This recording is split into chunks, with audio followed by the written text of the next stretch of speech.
Chapter 3. Why do we need a parliament? We proudly say that India is the largest democratic country in the world, has the highest number of parliamentarians. The total number of members in Lok Sabha is 545. In this chapter, we would like to analyze what is the need to have a parliament, how does the parliament function, how are the members of the parliament elected, and what is the role of the people in electing the members of the parliament.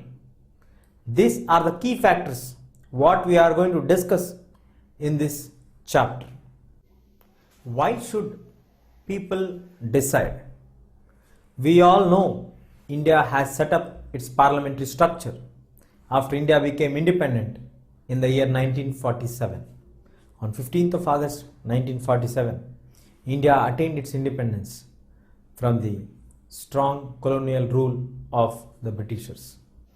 When they were formulating the rules and regulations, they always tried to do favor for themselves or for the country, the colonial master country, not for the Indians. So Indians, though they don't like it, though they were forced to do certain acts which were against the interest of the Indians, but Indians never dared to oppose them. They were scared. They are afraid of the British rule. They always used to frighten the Indians by giving horrible punishments to them, severe punishments to them who have opposed them. Sometimes they used to kill the people, those who opposed them, openly, so that nobody else would dare. Like this, the British rule has created fear among the Indians. So during this period, it is only after the formation of the Indian National Congress, INC, in 1885, the way to bring out the dissatisfaction of the Indians, we got a proper channel, that is the Indian National Congress.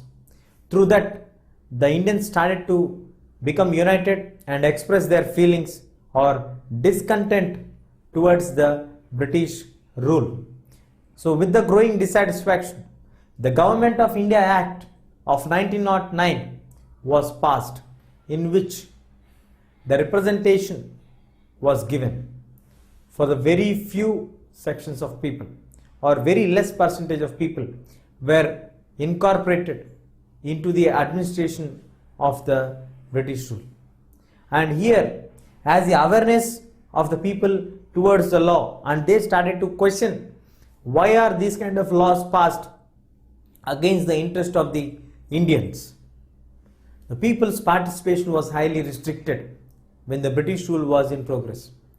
So having the experiences of all these incidents and the situations, the framers of the Indian Constitution kept in their mind that every Indian has to be made the participant of the government. Every individual has to be given the right to vote, irrespective of any barriers. Every Indian should feel that he has his valuable contribution in formulating the policy of the government.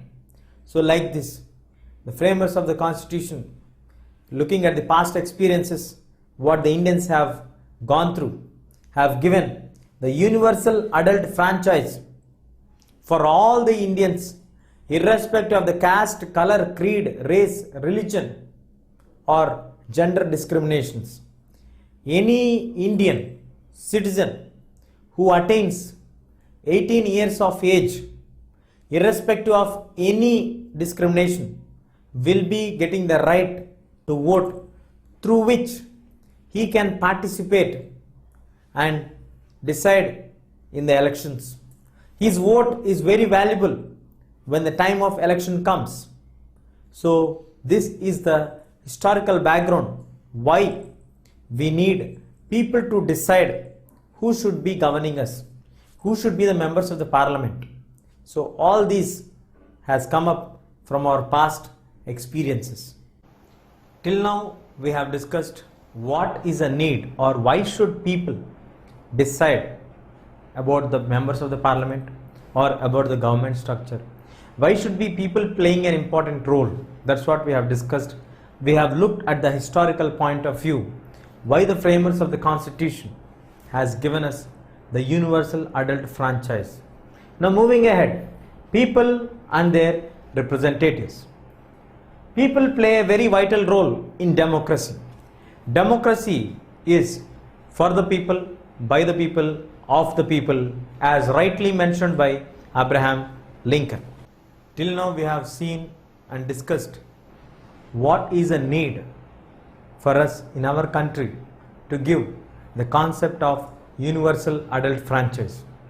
We have looked at the history of India, where many of the Indians have suffered under the British colonial rule, when there is no equality, no scope for the people to participate in the decision making of the government against the same people who are supposed to follow the rules and regulations which are dictated by the government, which were done against the interest of the people.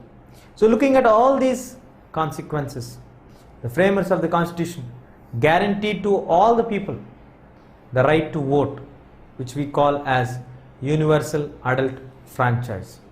Now moving ahead, people and their representatives. In democracy, democracy is the best form of government of the 21st century. This we can see when many number of countries, like more than 50 countries, turn to be a democratic country from a non-democratic countries. So this ultimately reveals the secret that of the present century, the best form of government is democracy. Abraham Lincoln rightly described about democracy that it is of the people, by the people, for the people. Democracy is given of the people to serve of the people. It is elected by the people. It serves for the people. It works to fulfill the needs of the people. Like this, democracy ultimately revolves around the circle of people. So without the consent or without the participation of the people, democracy cannot be fruitful. That's what in democracy we need, first of all, the consent of the people. The consent of the people is a prime most important factor in democracy. Every individual's consent is required to run a successful democratic country or a successful democratic form of government. How do they express people? Basing on the desires, approval and participation of the people, we get to know the consents of the people. Once, if any interest or large section of people decide to have this kind of system should be in place, this kind of rule should be in place, that is a desire. When an approval was made by the members of the parliamentarian, and if it is getting approved, here we get the approval. And when it comes to the participation, people participate in forming of the government by participating in the elections. So how we run the democratic government is, first you secure the support of the people. Once you get the secured support of the people, then you can strongly run the government. You can form the government. You can execute, you can implement, you can frame the laws. Without the support of the people, you cannot be there even for one day. As soon as the ruling party loses the confidence in the people's house, definitely they have to resign. So all these things reveals that the consent of the people is highly important in a democratic form of government. Now moving to answer a question, how the approval of the government is done by the people.